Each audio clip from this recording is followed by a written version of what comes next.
Jungle.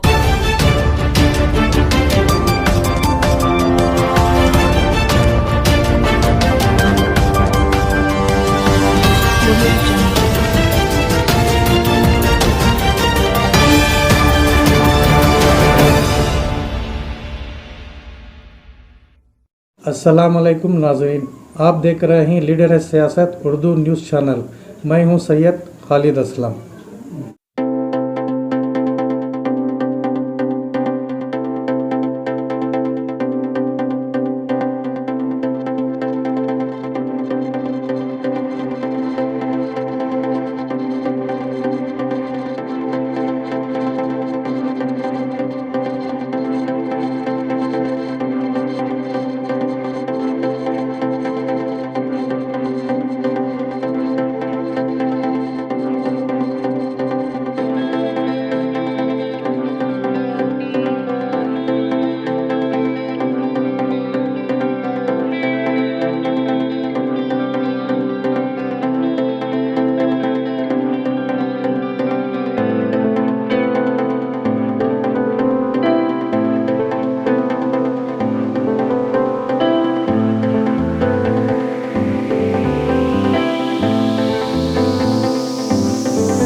जनाब Isaac सेठ साहब हैं, उनको उसका चेयरमैन बनवाया है और ऑक्सीजन कंसंट्रेटर्स भेज रहे हैं, फूड किट्स भेज रहे हैं और मेडिसिन किट्स भी भेज रहे हैं जहाँ जहाँ ज़रूरत पड़ी, जो भी कांटेक्ट करते हैं।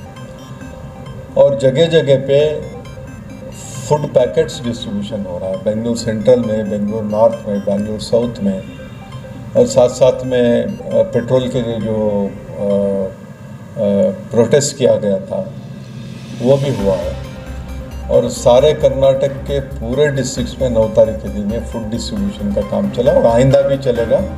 हम लोग एक डेट और इसके लिए अनाउंस करेंगे जहाँ पे, और ये बात आपको मैं कहना चाहूँगा कि ये फूड डिस्ट्रीब्यूशन सिर्फ उन लोगों को दिया गया है जिनके रहने के लिए घर नहीं और करने के लिए काम नहीं, रोज़ उनको खाने की तकलीफ़ होती है, फुटपाथ पे सोते हैं, फ्लाईओवर्स के नीचे सोते हैं, जहाँ पे पुरानी गाड़ियाँ हैं उस गाड़ियों में जा कर के सोते हैं। गरीब से गरीब तबका जो है उनको पहुँचाने की हमारी कोशिश हुई और हम लोग कामयाब भी हुए और आइंदा भी ये करने वाले हैं इंशाअल्लाह। बिल्कुल गलत है, वैसे भी इसके पहले भी बहुत सी बीमारियाँ आई थी, बहुत सी वबाएँ फैली हुई थी। सारा अगर सब कुछ कंट्रोल हुआ तो वैक्सीनेशन की वजह से ही कंट्रोल हुआ, ये भी ऐसे ही हुआ। बस सिर्फ इतना है कि हमारे लोग डिस्टेंस मेंटेन करते नहीं, मास्क पहनते नहीं। और मैंने भी वैक्सीन लिया है।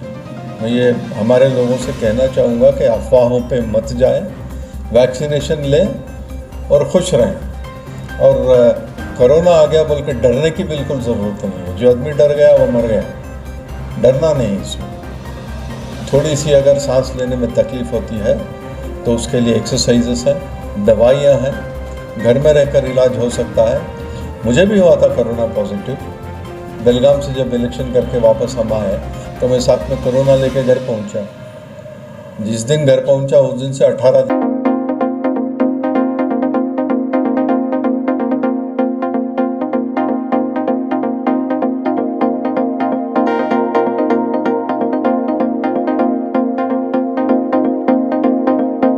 खास करके हमारी कौम के लोगों में कहीं ना कहीं कुछ ना कुछ अल्लाह की तरफ रुझान करने का कुछ ना कुछ खेमज़ा हम लोगों को भुगतना पड़ रहा कि हम लोग थोड़ा सा भटके हुए हैं। इसकी वजह से शायद ये भी हो सकता है।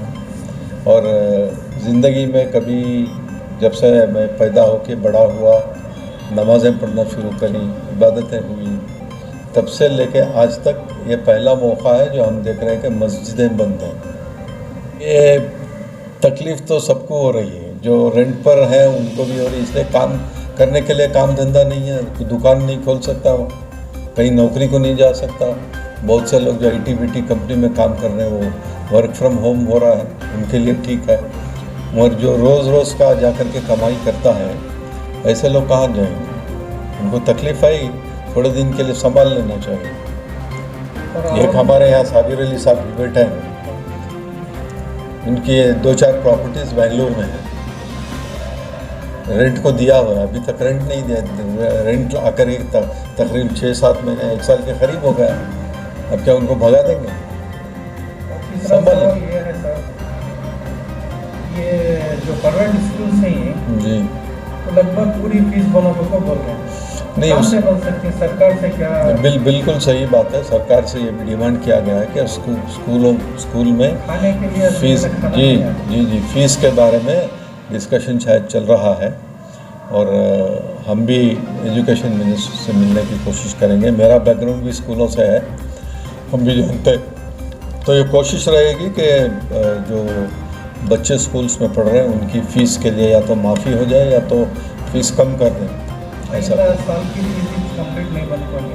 हाँ बिल्कुल, नए साल की भी डिमांड चल रही है, चल रहा है, उसके लिए बातचीत हो रही है। उसके बाद ऑनलाइन क्लास देंगे ऐसा मैसेज। जी मैं जानता हूँ कि इस वबा की वजह से बहुत से लोगों को जो सोच भी नहीं सकते हम लोग ऐसी तकलीफ़ें उठाना पड़ता है। सरकार से क्या भी मदद? वो बिल्कुल सही बात है। सरकार तो ऐसा लग रहा है कि सरकार ही नहीं है, सब लोग अपने अपने इसमें पावर में मगन बैठे, किसी को किसी की परवाह नहीं। और एक बात मैं बड़े एतमाद के साथ और बड़े फ़ख्र के साथ कहना चाहूँगा कि ऐसे वक्त पे DK शिवकुमार साहब सदर बने जबकि ये वबा फैली हुई थी और इसको केयर ना करते हुए रिस्क लेते वो बाहर निकले और उनको देखकर हमारा भी जोश बढ़ता, हम लोगों को भी निकले। मैं रोज़ आकर के ऑफिस में बैठता हूँ,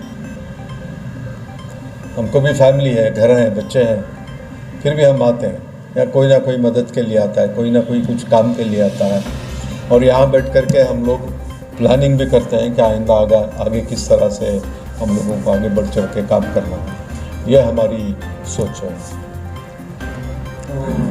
दूसरी लहर में आप जैसा बोले सरकार टोटल फेल है, दुनिया को पता है कि सरकार फेल हो चुकी है दूसरी लहर में, तो अभी डॉक्टरों से ये पता चल रहा है कि तीसरी लहर भी आने वाली है। तो आपकी तरफ से, कांग्रेस पार्टी की तरफ से क्या मैसेज देंगे? तीसरी लहर आने से पहले क्या करना चाहिए? तीसरी लहर आने से पहले हमारी यही अपील होगी कि सरकार को पूरी तरह से चौकन्ना रहना पड़ेगा, पूरी तरह से तैयारी करनी पड़ेगी तीसरी लहर को फेस करने के लिए। और उसमें ये भी कहा जा रहा है कि तीसरी लहर में ज़्यादातर बच्चों को अटैक हो, तो इसके लिए ज़्यादा से ज़्यादा सरकार को और हेल्थ डिपार्टमेंट को इसके बारे में फ़िक्र करनी चाहिए और कुछ ना कुछ अच्छी से अच्छी तैयारी करके बैठना चाहिए। और कांग्रेस पार्टी से भी यही होगा कि जो भी जहाँ भी हम लोग मदद करने के लिए पहुँच सकें हम लोग पहुँचेंगे। शिवकुमार साहब की क़यादत में हफ्ते में कम से कम 1-2 मीटिंग्स तो होती ही हैं और ख़ास करके सियासी एतबार से नहीं, ख़ास करके जो कोविड का प्रॉब्लम है, कोविड-19 यहाँ पे जो महामारी है उसके बारे में डिस्कस करने के लिए या तो जूम में मीटिंग्स होती हैं या तो कांग्रेस ऑफिस में प्रोटोकॉल फॉलो करते हुए कोविड का बुला करके मीटिंग्स चलती हैं। कांग्रेस बिल्कुल एक्टिव है, गरीब लोगों के साथ है, जो लोग कांग्रेस के ऊपर भरोसा करते हैं उनके साथ है कांग्रेस। और कांग्रेस में हम हमेशा गरीबों के बारे में ज़्यादा से ज़्यादा सोचकर काम करते हैं। सर एक आखिरी सवाल हमारा, जो लोग अभी बेंगलोर का माहौल देखते हुए परेशान है, जो उम्मीद खो चुके हैं कि सरकार से हमें कुछ नहीं मिल सकता या सरकार के अंडर रहने से अच्छा नहीं रहना था, तो ऐसे में कांग्रेस का कुछ ऐसा प्रोजेक्ट है नया जिससे लोगों की उम्मीद जाग जाए जीने की या सरकार से उम्मीद रखने की? हमारी तो यही कोशिश है कि सरकार कुछ करे या ना करे, हम लोग कुछ करेंगे कांग्रेस पार्टी से।